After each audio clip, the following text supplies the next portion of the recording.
Bu sizlarda menga doimiy keltiradigan savollar. Bugun jamoamizdan birgalikda Lashkari qo'rg'oniga borib, aynan sizni ushbu savollaringizga javob beradigan birinchi videoni sizga taqdim qilmoqdaman. Bugun Lashkarakdamiz. Bundan avval katta ehtimol siz jamoaviy vlog versiyasida olgan birinchi videomizni ko'rgan bo'lsangiz kerak. Bugun mana shu imkoniyatdan foydalanib, tabiat qo'ynida juda ham ko'plab so'raladigan savollarga javob beradigan birinchi rubrikamizni sinov tariqasida sizlarga namoyish qilyapmiz. Eng ko'p beriladigan kommentariyadagi savollarga bugun YouTube ga oid bo'ladimi, YouTube da noldan ko'tarish bo'ladimi, marketingga balki aloqador joylari bo'lar savollar saralab olingan va bundan tashqari men o'zimning shaxsiy rejalarim, maqsadlarim va kelgusida qilmoqchi bo'lgan ishlarim haqida ham bilib olasiz degan umiddaman. Bu rubrikadagi videomiz aytib o'tganimdek birinchisi bo'ladi. Q&A deb nomlanadi. Bu questions and answers deyiladi ingliz tilida, ya'ni savollarga javoblar videosi. Agar sizdan ko'proq bu format yoqqan bo'lsa, sizga like, podpiska, kommentariyalarni ayamaysizlar va qo'llab-quvvatlab undan keyingi savollarni ham yozib qoldiringlar. Sizlardan berayotgan reaksiyaga qarab turib, bu format sizga qanchalik yoqdi yoki yoqmadi bilib olamiz va yana ham davomli qilishga harakat qilamiz. Endi esa sekin savol va javoblarga o'tsak. Savollarning birinchisi, savollarga o'tishdan avval aytib o'taman, bu savollar juda ham ko'plab takrorlangan savollar bo'lganligi uchun aynan ushbu savollarni saralab olganmiz. Ya'ni ko'pchilik uchun manfaatli, foydali bo'lsin va yana shu savollarga uchayotgan insonlar bundan keyin mana shu video orqali javob olsin deb. Birinchi savol. Umuman nol bo'lganlar ham YouTube ni yuritsa bo'ladimi? Albatta, agar siz ham umuman YouTube haqidagi tushunchangiz nol bo'lsangiz ham bemalol YouTube yuritsangiz bo'ladi. Bu uchun sizga aslida juda ham bir katta mahorat yoki bir talant bir narsa kerak emas. Asosiysi o'rganadigan ishlaringiz va qilishingiz kerak bo'lgan ishlar bor. O'rganadigan ishlar va bilimlar nimalardan iborat? Bu YouTube ilmini, YouTube'ni texnik tomonlarini birinchi navbatda o'rganib chiqishingiz kerak. YouTube'ga videoni qanday yuklaysiz, nima uchun yuklanadi, uni kimlar ko'ryapti, analiz qilib tahlil qilishni bilishingiz eng muhimlaridan biri. Endi yana ham sodda qiladigan bo'lsak, YouTube'da noldan har qanday inson o'rgansa bo'ladi. Buni misollari dunyo miqyosidagi kontentlarda qirilyapti. Siz shunchaki YouTube'ni foydalanuvchisi bo'lishni boshlang. Ya'ni kuzating kontentlarni, ingliz tilida, rus tilida qilayotgan kontentlarni kuzating va eng muhim qoida o'zingizda nima ko'nikma kuchli bo'lsa, shu ko'nikma, shu bilimni insonlarga ulashishdan boshlasangiz yetadi. Misol uchun siz novvoy bo'lasiz, tikuvchi bo'lasiz, taksist bo'lasiz, ahamiyat yo'q. Mana shu yo'nalishga oid bo'lgan videolarni qilishni boshlang.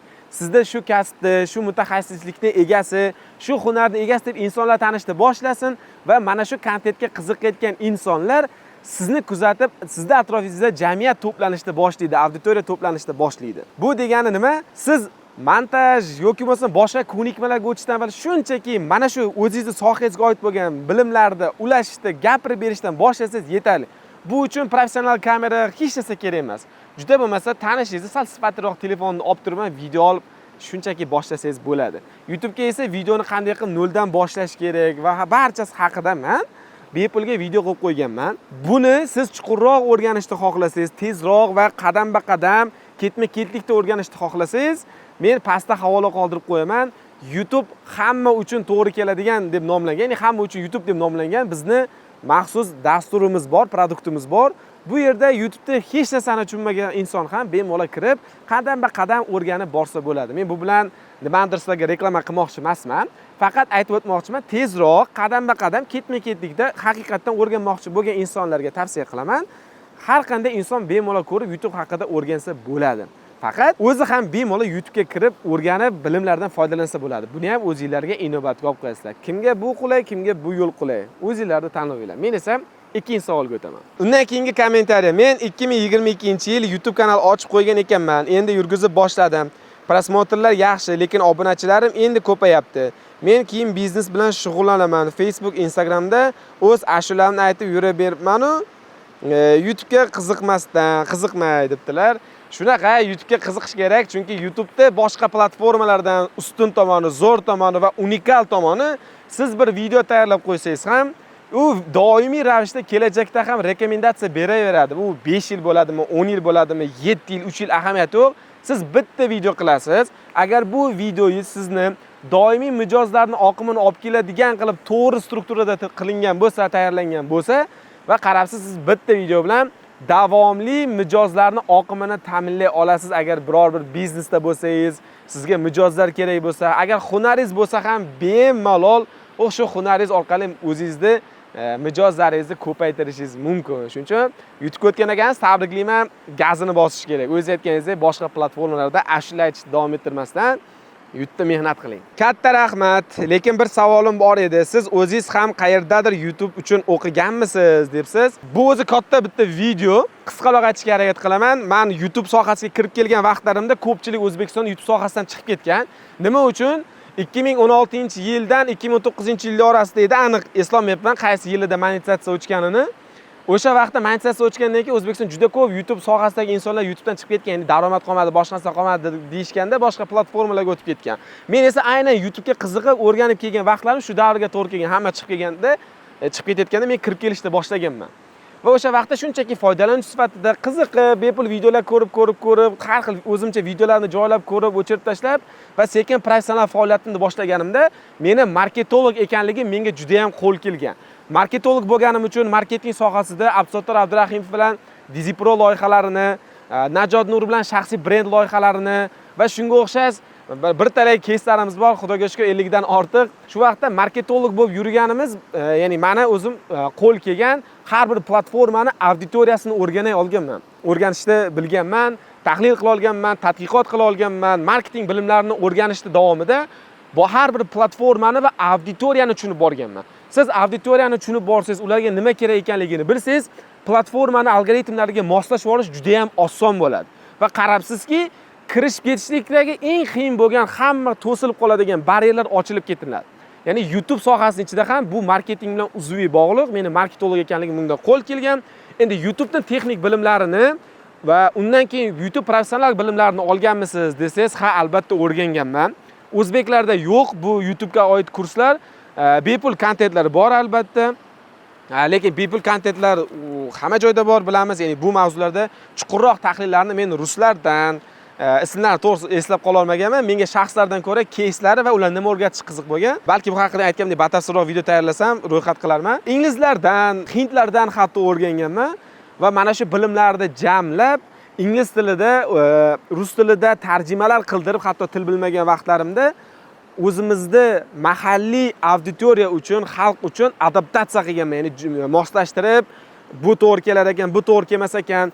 Blogerlar bilan rahmatli Farhod aka Mannopov Mittimi jamoasi bilan ishlaganimda, Javob Rasulovlar bilan ijtimoiy loyihalar bilan ishlaganimda, ha, bu uslub blogerlarga mos kelar ekan, bu uslub ijtimoiy loyihalarga, bu uslub shaxsiy brendlarga, bu uslub bizneslarga mos kelar ekan deb marketing bilimlarim va YouTube'da olayotgan bilimlarimni bir-birida jamlab boraverganman va mana shunday qilib asosan tajribalar evaziga, xatolar evaziga, joyi kelganda qilgan xatolarimiz uchun pullarini to'lab uzrimizni so'ragan holatlarimizda ham mana shu bilimlarni tajriba evaziga asoslanib o'rganganmiz. Xuddi shunday jamoamga ham albatta o'zim o'rgatib kelganman. Bu bo'yicha YouTube'da hozir shogirdlarim ham ko'p, konsultatsiya bergan insonlar ham ko'p. Xudoga shukr, har biri o'zining YouTube yo'nalishida mutaxassis bo'lib, katta keyslar qilyapti. Hatto mana Shohruh akamizni taniganlar bor. Bular xalqaro darajadagi YouTuber bo'lib ketyaptilar, bloger bo'lyaptilar. Misol uchun O'zbekistondagi Abduqodir Husanov Manchester City'da futbolchi bo'lib tanilgandan so'ng bular blogerlar orasida O'zbekistondagi Manchester City'ning rasmiy ambasadori bo'lgan ilk blogerlardan. Menimcha, chet tildagi rasmiy ambasadorlarda bunaqa yo'nalishda bormi-yo'qmi bilmayman. Ular ham o'zimda mentorship birinchi guruhim bor edi, maxsus o'quvchilarni tayyorlaganmiz. Ular ham o'qigan, YouTube va media bilimlarini olishgan. Mana yaqinda 3-patogimiz ham boshlanyapti 1 yildan keyin va nihoyat. Agar bu bo'yicha ham qiziqadiganlar bo'lsa, siz content maker bo'lsangiz, umumiy media marketing sferasida bo'lsangiz, ssenarist, YouTube'da o'z bilimiga qiziqsangiz, keyingi mentorliklarimizga pastda aytgandek havola qoldirib qo'yaman. Ro'yxatda o'tsanglar bo'ladi. Aytib o'tgandek, bu reklama emas. Ko'pchilik kurs so'rab, darslar so'rab yozasizlar. Qayerdan topishni bilmayotgan bo'lsanglar deb marhamat, imkoniyatini ochiq qoldiryapman. Bu ixtiyor tanlov o'zingizlarda. Kimdir o'qinglar, majburlar demayman. Lekin erta o'rgangan, erta harakat qilgan, bilaman, ertaroq mevasini ko'radi, tezroq cho'qqiga chiqadi. Xulosa qilib aytadigan bo'lsak, pulga ham o'qiganman, bepul kontentlardan ham foydalanganman. Meni marketolog ekanligim ham bunda qo'l kelgan va asosan tajribalar evaziga bajarib o'rganganman. O'zi umuman yana shu savollar qatorida ko'p berishadi, qo'shimcha qilib ketsam bo'lar ekan. shu kungacha bilimingiz uchun qancha pul sarflagansiz, qanaqa kursda o'qigansiz deb. Shaxsan o'zim salkam 30 ming dollarga yaqin pulni shu oxirgi 4-5 yil ichida o'qish uchun, bilim uchun investitsiya qilganman. Va bu o'zimni shaxsiy o'qigan kurslarim uchun tikilgan pul. Jamoam va hokazolar hisoblasak, bu 50 ming dollardan oshishiga bemalol ishonch hosil qilganman. Bir hisoblanib ko'rganman buni. Biz odatda hisoblash yoqtirmayman, mayli, keyingi savolga o'ta qolamiz. Assalomu alaykum aka, men Amerika kanal yurgizishni boshladim. Qanday ko'tarsam bo'ladi? Mana shu Amerika kanal degan narsani avvalambor kelishib olaylik. Amerika kanal degan tushuncha yo'q. Bu shunchaki sizlarga tushuntiriladigan va ommaviy mana shu yo'nalishda kontent qilib yuradigan insonlarni bilmayman. Amerikada o'rganib qolishgan, yo'q. Ingliz auditoriyasi desam, hattoki uni tushunish mumkin edi. Aslida ikkita auditoriya bor. Siz faoliyat yuritadigan bo'lsangiz, qanaqa desa, umumiy ikkita auditoriya. Men umumiy segmentatsiya ichiga kirmayapman. Asosiy auditoriya bu mahalliy auditoriya, ya'ni bu O'zbekistonda faoliyat yuritayotgan inson uchun, content maker uchun mahalliy auditoriya bu O'zbekiston. Qirg'izistonda bo'ladigan inson uchun Qirg'iziston mahalliy auditoriya bo'ladi. Ya'ni o'zini xalqi uchun content qilish. Endi o'zini xalqidan tashqari boshqa davlatlarga content qiladigan, boshqa davlatlarda aholisiga content qiladigan auditoriyaga bu global YouTube deyiladi. Amerika YouTube emas. Bunga savol berganinglarda men iltimos qilardim, global YouTube deb yozsanglar men xursand bo'laman. Endi nima qilsam bo'ladi desangiz, men bilmayman. Chunki men bu yo'nalishda aynan bir qanaqadir loyihalar qilib ko'rmaganman. O'zim test qilib nimadirlar qilganman va yoqdagi keyslar, nima jarayon, qanday pul topiladi, bu masalalarni hammasini bilaman. Menga bu yo'nalish umuman qiziq emas. Chunki meni yaqindan shaxsan taniydigan insonlar biladi. Men har doim ham bir nimanidir faqat pul evaziga kirish uchun yoki mana shu mantiq nuqtai nazardan xohlamayman. Faqat pulmi, yana nima bor? Faqat pul bo'lsa men qilmay qo'ya qolaman. Insonlarga bir manfaat berish, qaysidir g'oyani yetkazish va shunga o'xshash kontentlar o'laroq global YouTube'ga kirish imkoniyati bo'lsa, marhamat, men tayyorman deyman. Bunga o'xshagan bir ikkita loyihalar taklif bo'lgan. Bu kelajakda balki qilarmiz. Har xil sabablar bor. Endi nima demoqchiman? Agar siz global YouTube yo'lda tursin, shunchaki mahalliy YouTube'da o'zini asl bilimini o'rgansangiz, nimaligini tushunsangiz, auditoriyangizni nima, kontent nima va shunga o'xshash asosiy o'rganish kerak bo'lgan bilimlarni o'rganib oladigan bo'lsangiz, sizga mahalliy YouTube bo'ladimi, global YouTube bo'ladimi, ahamiyati yo'q. Siz shunchaki har qanday davlatda, har qanday auditoriyasi uchun bemalol kontent qila olasiz. Bu nima qilsam ekan, qanchada bir video qilsam ekan degan savollar keyin sizni boshingizni qayta og'ritmaydi. Shuning uchun xulosa qilamiz. Demak, YouTube'da bilimini o'rganing, xohlagan auditoriyangiz uchun xohlagan yo'nalishda kontent qila olasiz. Keyingi savolimiz, kelajakda nima qilmoqchisiz? Bizga o'rgatasizmi? Kelajakda rejalar ko'p, butunlay imkon qadar YouTube va umumiy media sferasida content makerlik, ssenaristlik, kino, filmmaking va hokazo rejalarimiz bor. Albatta yaqin 3 yil, 5 yil ichida bilmayman. Endi insonning fikri har kun ham o'zgarishi tabiiy holat. Endi o'sadimi, fikr o'zgaraveradi. Shuning uchun kelajak haqida gaplashishni men yoqtirmayman. Nima qilamiz? Shu yaqin 1-2 yil ichida men ko'proq YouTube haqida kontentlar, YouTube'ni o'rgatmoqchiman. YouTube'ni o'rganmoqchi bo'lsangiz, mediani o'rganmoqchi bo'lsangiz, media marketing, YouTube marketing umumiy sferasini tushunib o'rganmoqchi bo'lsangiz, marhamat, bundan oldin ham savollarga javob berayotganimda produktlarimiz haqida, dasturlarimiz haqida ma'lumot berdim. O'sha aytgandek, video ostidagi havola, marhamat o'ting, sayt haqida, saytda batafsil ma'lumot olsangiz bo'ladi. Menejerlarimiz ro'yxatga o'tsangiz, sizga aloqaga chiqib batafsil ma'lumot berishadi. Sizlarga o'rgatamizmi desanglar, ha, o'rgatamiz. Tekin kontentlar ham qilib boryapmiz. Sizlar ko'proq qo'llab-quvvatlasanglar, buni yanada ko'paytiramiz va pulli, tezroq o'rganmoqchi bo'lgan, maxsus chuqurlashtirib o'rgatmoqchi bo'lgan insonlarga pullik produktlarni ham yo'lga qo'yapmiz. Ha, shu joyda aytib o'taman, siz obuna bo'lib qo'ying, like'lar bosing, kommentariyalar yozing. Bu bizga, jamoaga shunchaki qo'llab-quvvatlash bo'ladi. Mana shunday kontentlar qilish uchun alohida lokatsiyalarga, jamoaviy holatlarga tushib, sizlar uchun ko'proq kontent qilishga harakat qilamiz albatta. Shuning uchun nima qilasiz? Sizdan qo'llab-quvvatlash, bizdan esa sizlar uchun ijod, mehnat qilish, ko'proq bilim berish.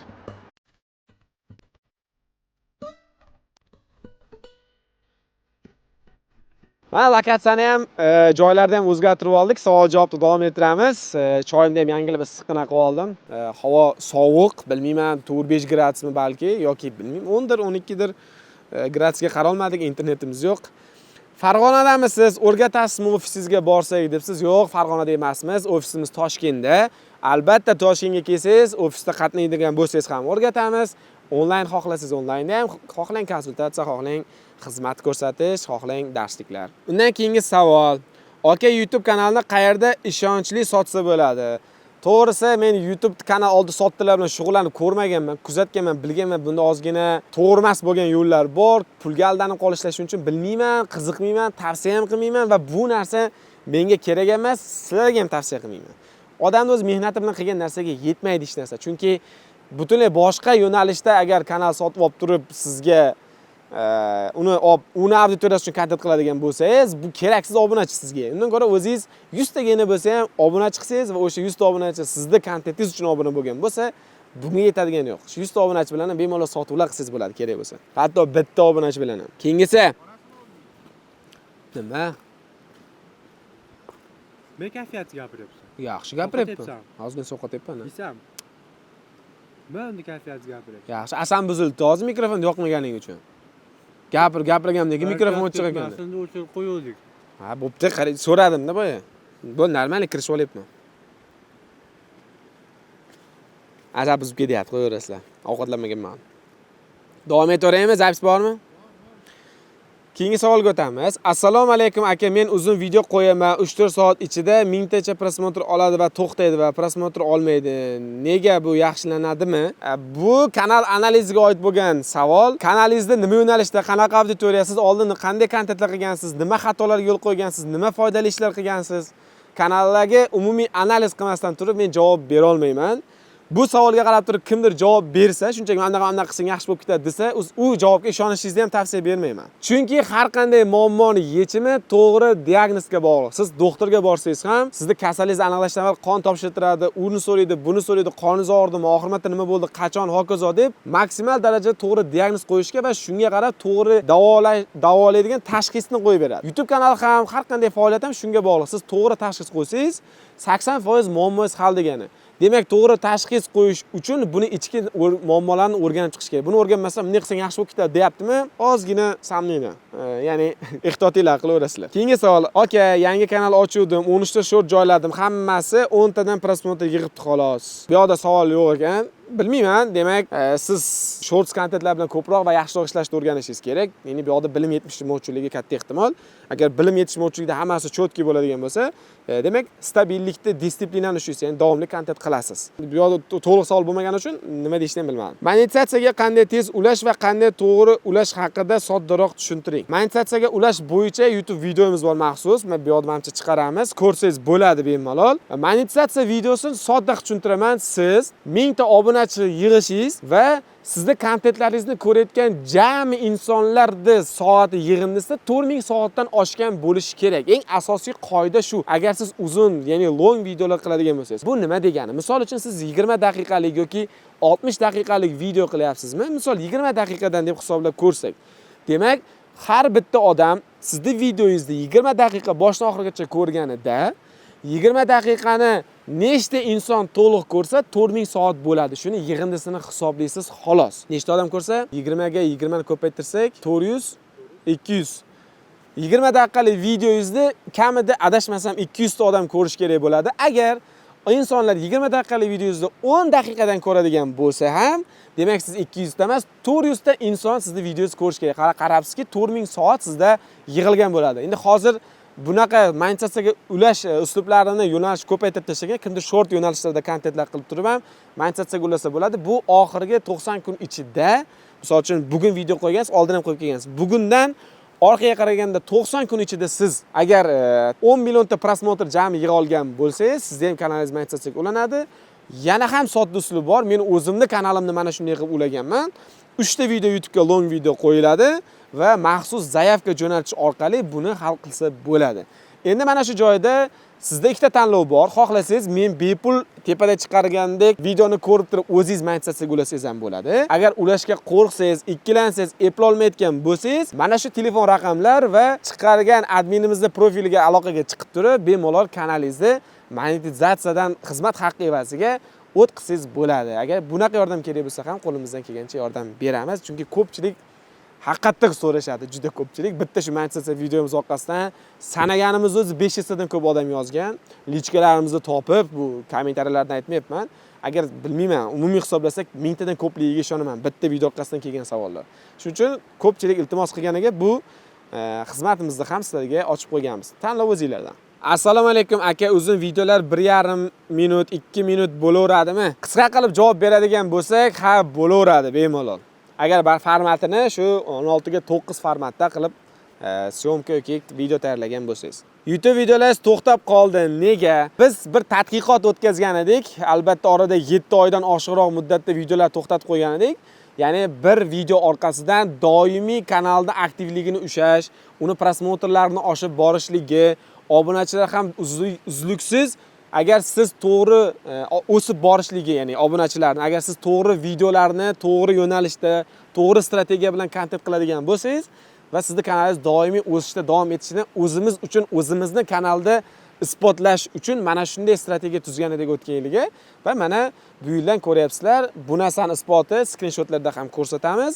Davom etib endi ko'proq kontent qilyapmiz albatta. Ya'ni biz hammaga aytamiz, YouTube'da to'g'ri kontent, to'g'ri strategiya qilish orqali sizga davomli mijozlar oqimini ta'minlasa bo'ladi. Xoh biznes, xoh shaxsiy brend, xohlang qanaqadir kurslar yoki produkt sotaman desangiz ham. Shuni isbotini o'zimiz kanalda qildik, marhamat, ko'rsangiz bo'ladi. Men shortslardan boshlaganman.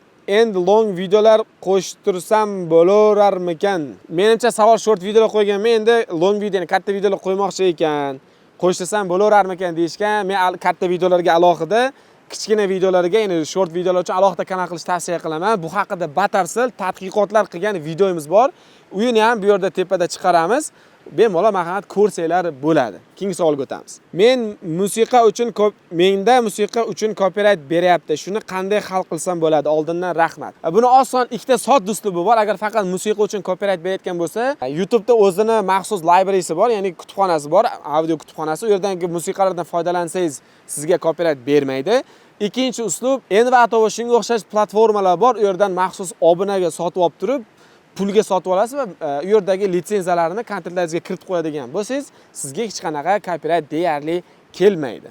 Asosiy shu. Shu yerda albatta qimmatli reklama joyida, mana shu qimmatli kontentlar joyida o'zini reklamasini Envato platformasi ham joylashi mumkin edi. Envatoda tanishlar bo'lsa, bemalol ularga aloqaga chiqib qo'yaverasizlar. Bemalol shotimizga rahmat o'laroq tashab qo'ysa bo'laveradi. Aka, kanal tarixi tez yoqishga yordam bering. Kanal tarixini tez yoqish uslubini biz bilmaymiz. Tez yoqiladi haqiqatan. Kontent qilasiz, long kontent joylaysiz, coverlar qilasiz, A/B testlar qilasiz. Ko'p ehtimol bilan 2 hafta ichida yoki 2 ta videoni ichida bu narsa yonib ketadi. Odatda bizda shunaqa natijalar bo'ladi. Bu yo'nalishlarimiz, kontentlarimizga qarab, lekin YouTube'ning o'zi bergan rasmiy ma'lumoti, adashmasam 2 oy deb YouTube o'zi bergan. Ya'ni kanalda aktiv faoliyat yuritsangiz, 2 oy davomida o'zingizda kanal tarixini sizga ochib yuboradi. Endi case'lar, ya'ni amaliyotda har xil loyihada har xil natijalar bo'ladi. Shuning uchun biz o'zimiznikini ulashib qo'ydik. YouTube'ni rasmiy bergan ma'lumotini ham sizga ulashib qo'ydim. Aka, videoni descriptionga link qo'ysam ko'p bo'lib chiqmayapti. Buni yechimi bormi? Buni yechimi bor. YouTube'ga videoni to'g'ri yuklash haqida maxsus video qo'yganman. O'sha joyga kirmay, bu yerda chiqarib qo'yamiz. YouTube'ga qanday yuklayotgan vaqtda end screenni qanday joylashtirish haqida ham qisman ko'rsatib o'tib ketganman. Shu videoni ko'ring, agar shuni ham javob ola olmasangiz yozing. Balki yana bitta alohida video qilib uni chiqarib beramiz, xudo xolasa, darslik qilib. 2026-yilni maxsus darsliklar bo'limida bo'ladi deb umid qilaman. Video foydali bo'libdi, kutganimdek o'zi. Shu kanalda men ham katta videolarga qiziqib ko'proq qo'yishni boshladim. Lekin shortslarim ham borda, ularni nima qilib o'chirib tashlaymi yoki ko'rmaydigan qilibmi? Shortsga alohida kanal ochsam, eski shortslarimni qaytadan qo'yaymi yoki boshdan boshlaymi? Iloj bo'lsa javob yozib yuboring. Bu haqida ham alohida aytganimdek, tadqiqotlar qilib sizlar uchun katta material tayyorlab, short va long videolarni kanaldagi ta'siri haqida video qo'yganman. Shu videoni o'tib iltimos ko'ringlar. Bundan keyin xudo xolasa bunaqa savolga hech qachon sizlarda savol qolmaydi, batafsil tushunib olasizlar. Bu videoda hatto O'zbekistondagi katta mashhur kanallar ham short videoning orqasidan kanaliga zarar yetkazganlar haqida ma'lumotlarni ham qo'shganman aytinglar. Kiringlar, ko'ringlar, o'rganinglar. Davom etinglar. Okay. You're living my dream, step. Endi navbatdagi savol javoblarda davom ettiramiz. Navbatdagi savolimiz biznes va marketingda YouTube'da o'rni qanday? Agar siz marketolog yoki biznes egasi bo'lsangiz, albatta bu savol javobi sizga qiziq. Bilaman, chunki Instagram, Telegram va shunga o'xshash platformalarda target orqali kelayotgan leadlar, trafiklarda raqobat qilaverib charchagansiz va tabiiyki bundan keyin yangi trafik manbai, trafik bo'lganda ham organik trafik manbai, tabiiy ravishda o'sadigan, potensial mijozlari bor bo'lgan obunachisi yoki bo'lmasam auditoriyasi keng bo'lgan platforma sizlarga tabiiyki qiziq va bo'lib ham loyalnosti yuqori bo'ladigan platforma qayerda degan savol javobi bora faqat YouTube ga taqalayotganini o'zingizlar ham, marketolog boshqa biznesmenlar ham bilib borishyapti. Bundan keyin ishonch bilan aniq ayta olaman, yaqin kelajak 5 yil, balki 10 yilgacha ham YouTube trendda bo'lishiga, marketologlarga ham, biznes egalariga ham tabiiy, yangi, organik, ayniqsa mijozlarning sodiqliligi yuqori bo'lgan, tabiiy ravishda sotuvlarni yo'lga qo'ya olish mumkin bo'lgan platforma YouTube ekanligini bilishsa, bu uchun bemalol investitsiya sifatida qarasalar bo'ladi. Ko'p tadbirkorlar shu joyda ozgina yoki marketologlar xato qilib qo'yishadi. YouTube ga xarajat deb sifatida qarashadi. Yo'q, YouTube ga siz investitsiya sifatida 1 yil qarang, o'rtacha hisobda biznesingiz uchun $2000 dan $5000 bo'lgan investitsiyani kiritadigan bo'lsangiz, 1 yilda bemalol o'zini qoplash tugul karrasiga foyda olib kela oladi. Nima uchun? YouTube'da siz agar bitta videoni o'lmas videolar degan terminologiya bor, shunga o'xshash kontentlarning strategiyalari bor. Siz bir video bilan davomli trafik manbalarini yaratishingiz mumkin. Buni kalkulyatsiya qilib, nasib qilsa bir video yana qilib chiqaramiz aynan. Agar ungacha bu video chiqqan bo'lsa, bu yerda nimasi chiqadi, bildirishnomasi agar chiqmagan bo'lsa, keyin kelajakda chiqaramiz. Albatta bu uchun obuna bo'lib qo'ying. Nima haqida u kontentda gap ketadi va nimani sizlarga tushuntirmoqchiman. Bitta video davomli YouTube'da boshqa platformalarda bo'lmagani kabi rekomendatsiyani ta'minlab bergani uchun siz bitta videodagi har 1000 ta prosmotrdan hech bo'lmaganda 10 tadan lead tushira olsangiz va uni bittasiga sotuv qila olgan taqdiringizda ham bu juda past ko'rsatkich. Agar shuni ham u eng kamda bo'lganda bemalol kalkulyatsiya qilib hisoblab ko'rsangiz, YouTube sizga karrasiga выгодный, ya'ni qulay platforma ekanligini bilasiz. Xulosa o'rnida nima aytaman? Kelajak uchun sizga arzon, tabiiy, to'xtovsiz har bir kontentingizdan leadlarni karrasiga oshib bo'ladigan trafik manbai kerakmi?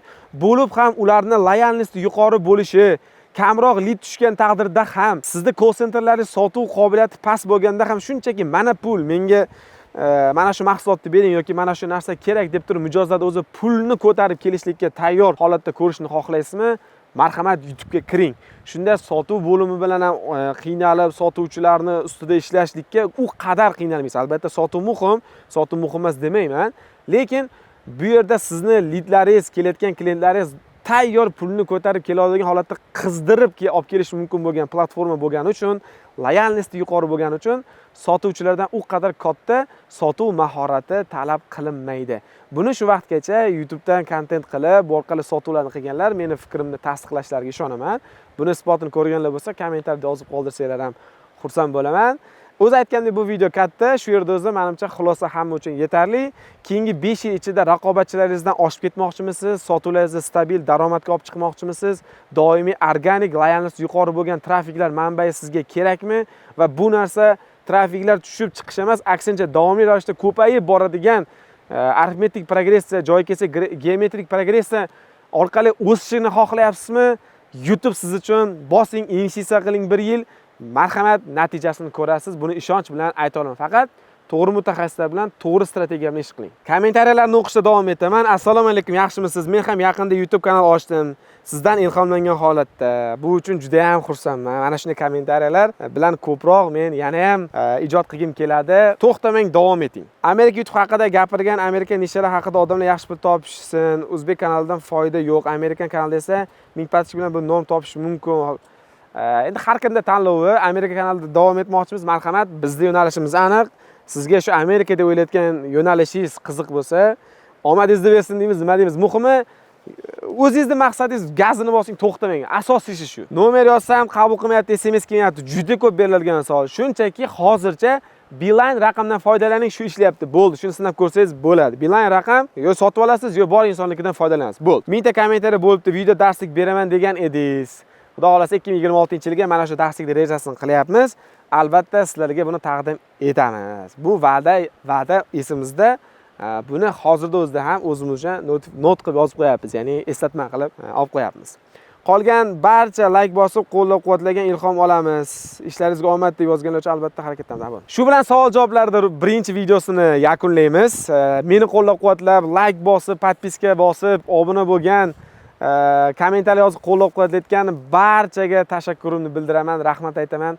Sizlar sabab Mana shunday joylarda maza qilib kontent olyapmiz. Kontent olish uchun jamoamiz bilan harakat qilyapmiz. Bundan sizlar qo'llab-quvvatlashdan to'xtamanglar, biz ham kontent qilishdan to'xtamaymiz, xudo xolasa. Bu rubrikamiz davom etishi uchun albatta kommentariyada davom etib fikringizni yozib qoldiringlar. Yana savollar bo'lsa, savollarni yozib qoldiringlar. Sizlarni bergan reaksiyalarga qarab turib, men ham keyingi videolar uchun jamoam bilan albatta harakat qilaman. Bugun tog'ni havosi, bunaqa energichni holat meni ham kontentda sizlarga energiyaga boy bo'lib gapirishimga rosa yordam beryapti. O'zi to'g'risi, video qilib ijodni boshlagandan keyin orada bu narsani to'xtatsammikan ham deb o'ylab qolgan joylarim, vaqtlarim bo'lgan. Menimcha har qanday ishda o'zi baland pastliklar bo'ladi. Menda ham shunday holat bo'lgan va bu holatda meni chiqib ketishimga eng katta sababchi shu sizlar yozgan juda iliq kommentariyalar, rahmatlar, tashakkurlar, kimlardadir o'sha hayotdagi o'zgarishga sababchi bo'lib qolganlarim, bilim ulashayotganliklarimni e'tirof etayotganinglar menga qo'llab-quvvatlash bo'lib, yo meni davom ettirishim kerak degan fikrlar bo'lgan. Chunki 2-3 martalab hatto to'xtaganman va ozgina pauza olib ko'rganman, qayta o'ylaganman, o'zi kerakmi, bekorchi narsa qilmayapmanmi deb. Mana sizlar qo'llab-quvvatlayapsizlar. Ko'proq aslida harakat qilishim kerak ekanligini yana ham tushunib boryapman. Agar sizlarda ham ishingizda shunaqa holat bo'lsa, faoliyatingizda agar shunday holat o'tsa, bilingki, bu tabiiy jarayon va o'tib ketadi. Ishingiz natijasi sekin ko'rinishi bilan bu butunlay boshqacha zo'r energiya berishni boshlaydi va ishga boshqacha yondashuvlanib kirasiz. Endi o'sha nuqtaga yetib borguncha ham albatta harakatni to'xtatmasligingizni so'rab qolaman. Bu nafaqat sizlarga bergan iliq kommentariyalardan tashqari yana bir muhim omil bor. Jamoamizdagi jamoadoshlarim, shogirdlarim, do'stlarim bor. Bularni qo'llab-quvvatlash hammasidan ham birinchi o'rinda turib keladi, albatta oila, ulardan tashqari.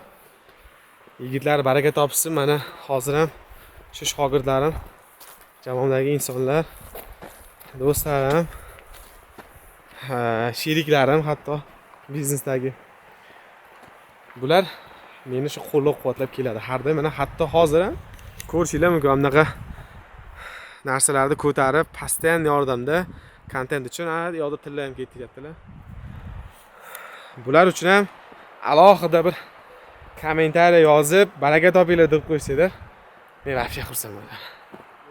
Keyingi videolarda ko'rishguncha o'zinglar qilib qo'yinglar. All the times that a man felt lonely, inside I was dying slowly. Outside with a smile on my face, and that's why I feel like nobody knows me. Fake